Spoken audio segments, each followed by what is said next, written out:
So what's up people, and welcome to another Alita Battle Angel video. So today's a relatively quick video talking about a bunch of miscellaneous stuff that caught my attention, and they were quite interesting, so I thought I'd make this video to bring it to your attention if you haven't already known about this. And so the first thing I want to talk about is this video that Doc Ido made, which I think is really informative and really good. And I thank Doc Ido for making this video because I didn't know about it until he brought this to our attention. And this video may shed some light with regards to why there is a continuous delay in the release of the Alita Battle Angel DVD. And he brings up in this video, and I won't go into it in too much detail because he brings it up in his video, and I'll leave a link to his video in the description section, so you should go watch his video rather than to go into detail here. But it talks about a trademark infringement lawsuit that's being placed on 20th Century Fox with regards to the Battle Angel title. Now there seems to be this company called Epic that has the trademark rights for merchandise based on the Battle Angel trademark, and they had it since 2009. And so now they've brought out this kind of trademark infringement lawsuit on 20th Century Fox for the Alita Battle Angel movie, and probably potentially any products that are associated with it as well. I won't go into the detail here because I don't know too much about it. And once again, if you really want to know, go to Doc Ido's video because he gives a really good description on that. The question that I have with regards to this is, when James Cameron got the rights to make the movie for Battle Angel Alita or Alita Battle Angel, I am not sure why they didn't go just a few steps beyond to register the trademark for that. Trademark registration is not that expensive compared to everything else that he probably paid for. And so a continuous trademark registration with a yearly update would have been a trivial thing and a drop in the bucket compared to everything else that he probably paid for with regards to the movie rights. So I am a little bit confused with regards to why he didn't do that, because of course he's had these movie rights for 20 years, which means that of course this predates the 2009 trademark registration for Battle Angel that this company Epic has. And so this is a little bit confusing, and if that is the reason, then I could understand why there would be a delay in any sort of merchandise coming out until this gets resolved. And if the trademark registration holds, then this is going to be a very tricky situation, and this may extend the DVD release for a little bit. Now, I am not really knowledgeable in trademark law as much as something like patent law. However, I think in both cases, like in patent law, I do know that if you want to invalidate a patent, one of the ways to do it is to look for what you call prior art, which is that there is some information in the public that is exactly the same thing as what was patented, and that public information is more than a year earlier than the patent or the registration for the patent, then that invalidates the patent because somebody else basically publicly disclosed it, and so it's not really yours as a first to invention.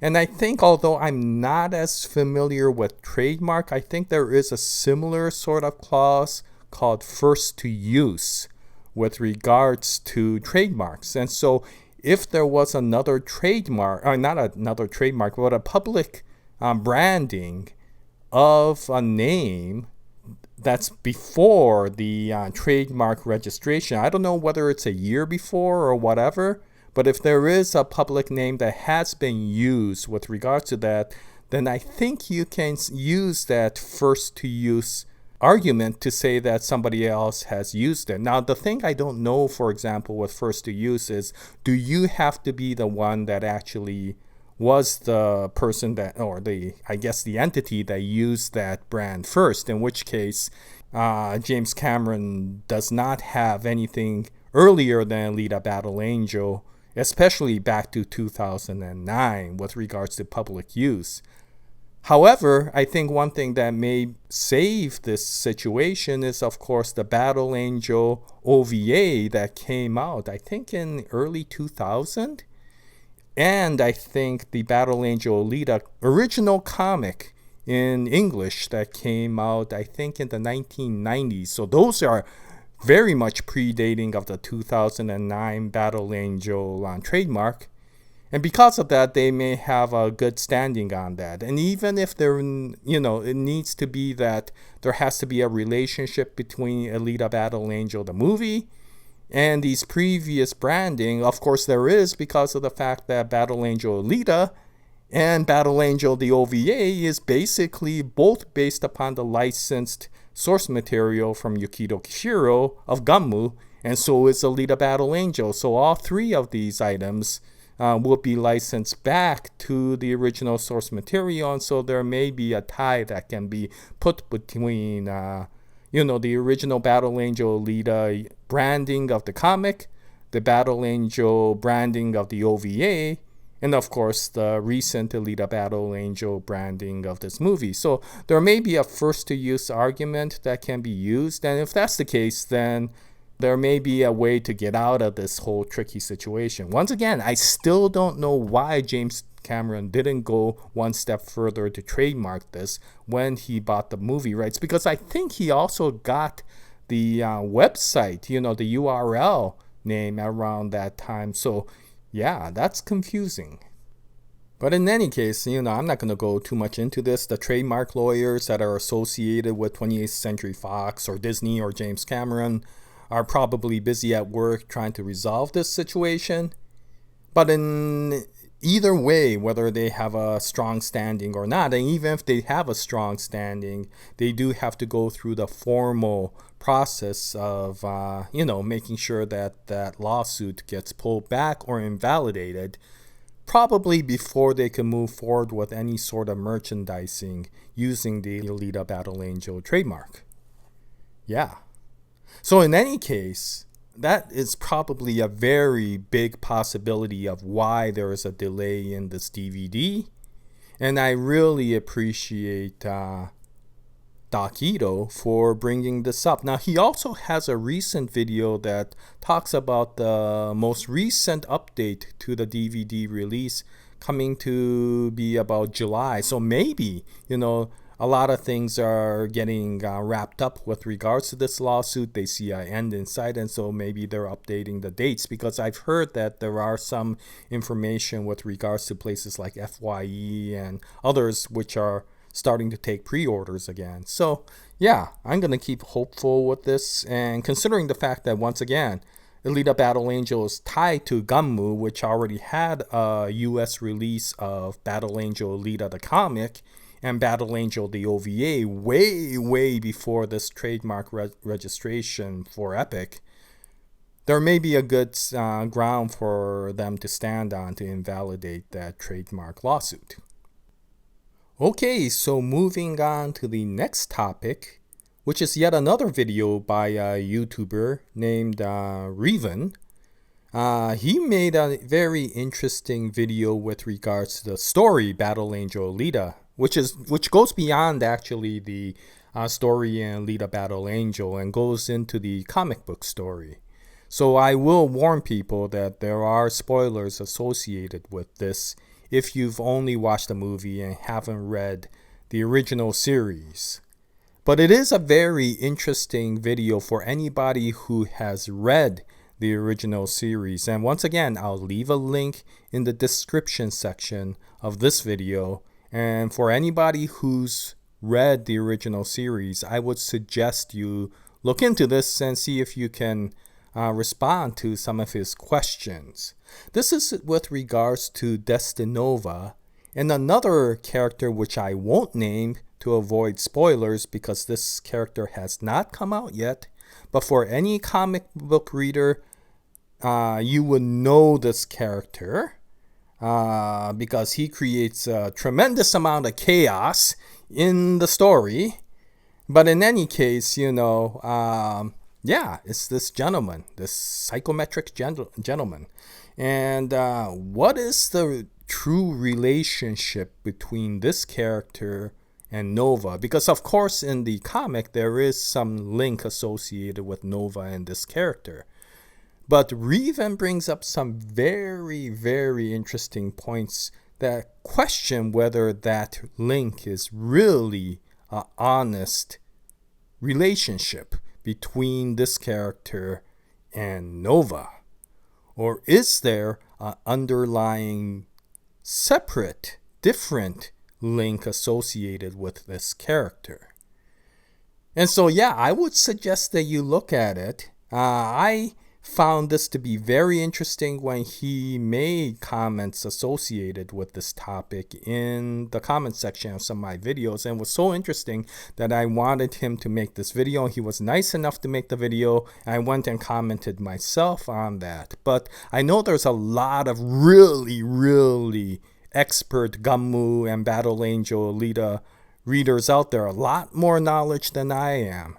So if you can kind of take a look at it and see what you feel with regards to his questions and his topic, then I would appreciate it, because this really got my interest going with regards to, Revan, I think you're right. This does bring up some very, very interesting points.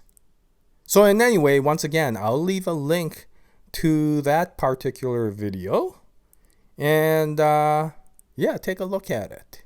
And for people who've only watched the movie and haven't read the comic, once again, I'll leave a spoiler alert. It does go into topics that are beyond the movie.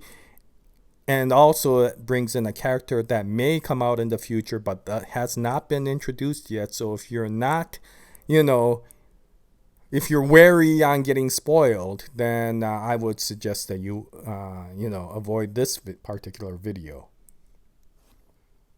Okay, so this brings me to my final topic, which is something that I'm very happy to talk about myself anyway.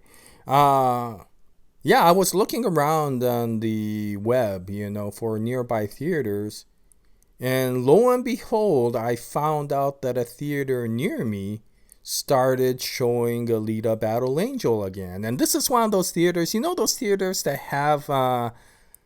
They bring out the movies a little bit later than all the other theaters. I think they get it at a discount or something like that. And then they charge something like matinee prices all day long. And you could see some of the movies that you missed when it originally ran, and then left the theaters. It comes out in these lower price discount theaters, I guess is what I will call it. And one of these discount theaters started showing Alita Battle Angel. And I was like, wow, this is great. And I went to watch it yesterday, and which is one of the reasons why I'm making this video today rather than yesterday. But it brought up something to my attention. They're showing these movies to which... Of course, now they have to compete not with the other theaters, but with the DVD releases to these movies, because most of these movies, once, it goes out of the main theaters, the DVD gets released. But in the case of Alita Battle Angel, of course, there's this major delay in the DVD, in which case there's probably a lot of people, or, considering how much of a cult following Alita Battle Angel has now, there's probably a lot of people out there thinking, wow, if it can come out in one of these discount theaters, I'd go see it, which I did, of course, yesterday. And what was interesting was we had some really heavy rains yesterday. It was Tuesday, which is one of the terrible days to go to theaters because nobody attends. I still saw people in the theater with me watching this movie while there was a tremendous amount of rain outside. And so I got a feeling that, I think people will still come and watch Alita Battle Angel because, there's no other way to watch it. It's no longer in the major theaters, and it's not available yet in DVD. So this is a very interesting opportunity for this particular movie for discount theaters to get a kind of an exclusive on it for a little while until the DVD comes out. Anyway, so I did enjoy it, and I got a feeling that it's going to show in this theater for a while. So I'm going to, be happy about this because of the fact that, yeah, it's really cheap too because it's a discount theater. And considering how cheap it is, whenever I feel like, yeah, I gotta watch some Alita Battle Angel again, I could go to this theater, and they're showing it from like afternoon all the way to late evening, so I could choose one of the times and just go see it again. And I would suggest that any of the other discount theaters out there should start showing this because they have no other competition in terms of DVDs or theaters that they have to compete against with regards to this movie. Anyway, that's about it for this video. And I hope Alita Battle Angel comes out in discount theaters near your neighborhood. I hope the DVD comes out soon if they ever get this trademark issue done. And for you comic readers out there, yeah, go see Revan's video and give him some replies and information and opinion with regards to his questions. So thank you very much for watching. I'll go back to my main Alita Battle Angel video again during the weekend. And I hope you join me at that time. And until then, happy movie watching. Happy comic book reading, happy anime watching, and as always, have a nice day, everyone.